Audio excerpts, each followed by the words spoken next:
Good morning and welcome. This is Macro Owner. I'm going to talk for a minute on the Shopsmith Mark 5. This one is a greenie from like the 1950s. I've repainted it and done a bunch of work to it and so forth, and got into the bearings. They were a little bit gravelly sounding, so I went through those, and I'd heard something a while back where they were talking about, every part was available through Shopsmith for all of the models and what have you. Well, maybe it's just me, but I couldn't find the main bearings for the Shopsmith Mark 5 listed. So I had to do a little bit of a search and go through it with a caliper, and what I found was they measure on the outside 2.05, and that converts to 52 millimeter. And then the inside is 0.983, that's 25 millimeter. And then the thickness was 0.59, which was 15 millimeter. Now, they're pretty expensive if you go from the standard version measurements, and they're difficult to find. You find very few available and at a premium price. And if you type in the metric calculations, then I got them for about $4 a piece off of Amazon. So a pair for $8 roughly, shipped to the house for no cost for shipping. So, but of everything, it raised the question for me: if everything on the Shopsmith is supposed to be made in the USA, why do I not have inch pattern bearings versus metric pattern bearings? Somebody might have the answer for that. I don't know. So this blue one here was a greenie, Mark 5. The other one, the gray one over there, is a Mark 510. That was my original Shopsmith. This other one I got on a hell of a deal, but it needed a bunch of stuff.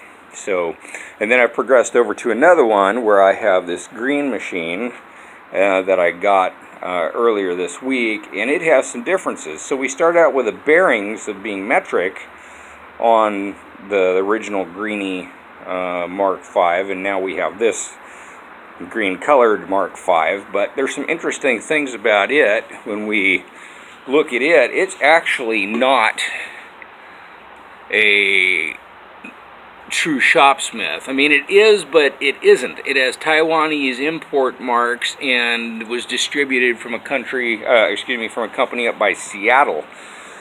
And there's most of the castings and everything are identical to Shopsmith. This emblem here was actually in a bucket of parts that I got. That's original Shopsmith, but this was the handle that was on this machine, and all the teeth were ground off, but it did fit without any trouble. So most of what I'm seeing is identical Shopsmith, including the castings and what have you. Behind here, instead of having screws for the mounting or the speed control, it has bolts with neoprene nuts on them. So it makes it a little more difficult to... I'm going to have to adjust the speed control here, because somebody got in this machine and they did a bunch of stuff. So anyway, that was a difference. And then when I get over here, you can see this adapter here is slightly different. And normally it has a straight profile all the way along on Shopsmith, and this one has a recess or reduced size. And the belt is kind of more of a transparent nylon looking timing belt, kind of. And then when you go down to the speed, or not speed, but the tensioner, it's a little different. This has a reduced size rather than the normal Mark 5, and there's a very small Allen that retains that. Otherwise, the adjustment is pretty much the same. You unlock the bolt and then you rotate, and you end up with your speed control setting. And then the covers, you see that little plug down there in the bottom. I'm not sure exactly why they wanted that. And then this little cover plate that would have gone over that tension adjustment. When I adjusted the tension, this is in the way, so I'm just going to leave it off. because it's rubbing and making noise. This thing comes on very super quiet and what have you.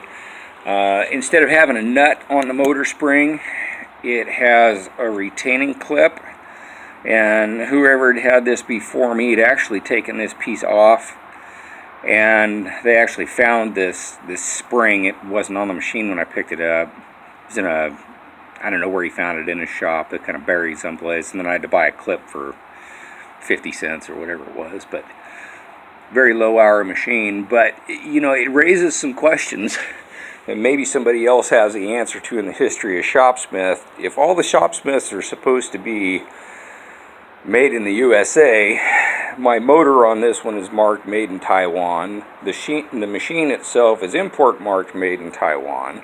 All the castings, all the main castings are the same. All the control knobs are the same. You look at the detail on these handles here for like the table height and the carriage lock.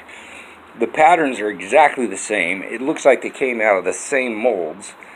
When you look at the schematics for Shopsmith, you will find for the Mark V that it has these cutouts shown.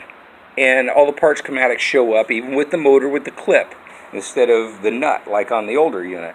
So I don't know if there was a time in transition where they were toying around with, you know, doing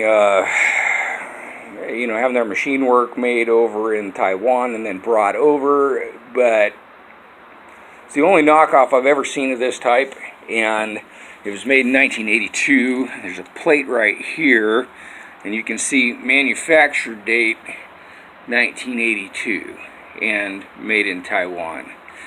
And it's what, a horse and an eighth motor, single phase, 110, model MP5.